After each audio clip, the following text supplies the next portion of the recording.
이번 2분기 실적 발표 기간 미국의 대형 은행들의 수익성이 다시 높아졌다는 희망이 커지고 있는 가운데 뱅크 오브 아메리카와 모건 스탠리가 2분기 실적 발표를 앞두고 있습니다. 대형 은행들의 수익성이 다시 회복될 조짐을 보이면서 투자자들은 모건 스탠리의 실적, 특히 자산관리 사업에 주목을 하고 있습니다. 전문가들은 2분기 모건 스탠리의 순이익이 26억 7천만 달러 기록을 하면서 전년 동기 22억 달러보다 늘어날 것으로 예상하고 있습니다. 주당 순이익도 1.65달러로 전년에 1.24달러에서 오를 것으로 예상하고 있습니다.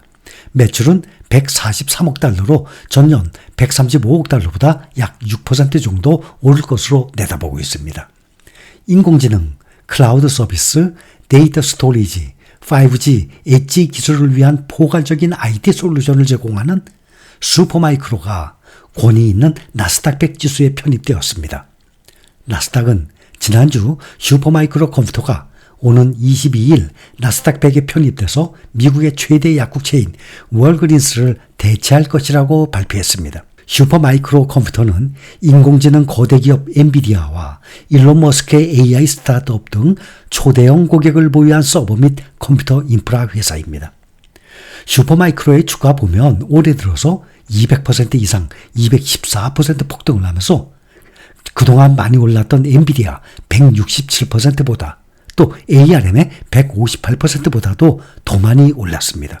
특히 이 세 종목들은 올해 들어서 반도체 관련 종목들 중에서 월등히 상승폭이 아주 큰 종목들, 가장 많이 오른 종목들입니다.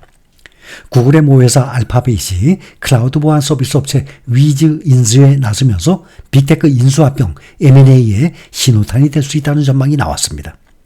웨드부시 증권의 애널리스트 다니엘 아이브스는 알파벳이 230억 달러, 약 31조 이상 230억 달러 규모의 위즈를 인수하는 것은 전략적인 포커 무브라고 진단했습니다.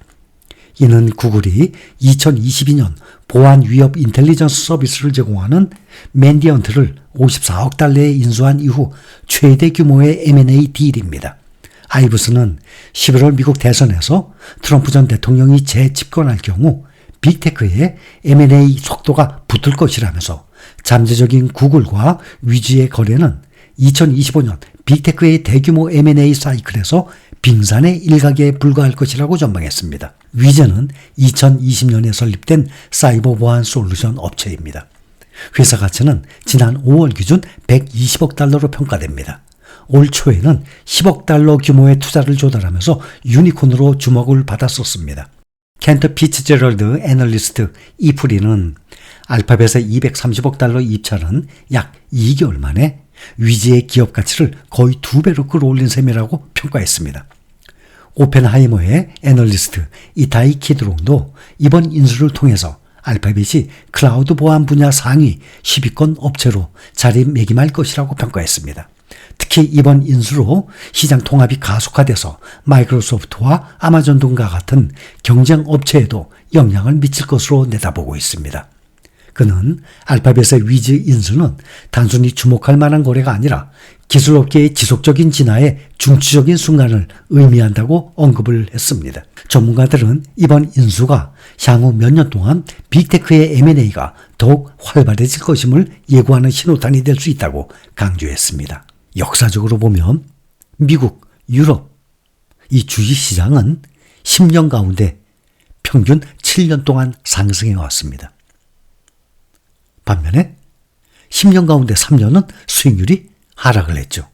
평균적으로 보면 10년 그러면 7대3 비율로 상승장, 강세장이 7년 정도, 하락장, 약세장이 3년 정도.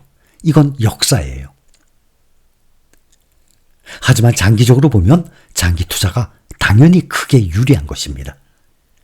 시장의 방향을 예측을 하는 것은 아무리 공부를 많이 한 전문가라 할지라도 고학력자라 할지라도 석사, 박사 학위를 가지고 있는 사람들이라 이 전문가라 할지라도 불가능합니다. 시장의 방향을 예측한다는 것이 말이죠. 주식과 관련된 좋은 정보를 안다고 현명하고 성공적인 투자자가 되는 것 아닙니다. 주식 투자의 미래 수익률을 좌우하는 가장 중요한 요소는 바로 투자자의 마인드, 생각과 행동입니다. 똑똑한 사람이 주식 투자에서 성공하는 것 아닙니다.